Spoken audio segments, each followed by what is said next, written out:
দুর্যোগ ব্যবস্থাপনা ও ত্রাণ মন্ত্রী আসাদুল হাবিব দুলু বলেছেন, রেকর্ড পরিমাণ ভারী বৃষ্টি ও চট্টগ্রামে খালগুলো ভরাট হয়ে যাওয়ার কারণে জলাবদ্ধতা বেশি হয়েছে। খালগুলো পুনঃখনন হলে ভবিষ্যতে জলাবদ্ধতা আর হবে না বলে জানান মন্ত্রী।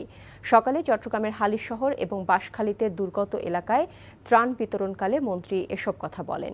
প্রধানমন্ত্রী তারেক রহমান বন্যা পরিস্থিতির সার্বক্ষণিক খবর রাখছেন উল্লেখ করে ত্রাণমন্ত্রী বলেন, বন্যা দুর্গত এলাকা থেকে ফিরে বিস্তারিত তথ্য অবহিত করবেন। ক্ষতিগ্রস্তদের জন্য সরকারের সর্বাত্মক সহযোগিতা অব্যাহত থাকবে বলে মন্ত্রী জানান।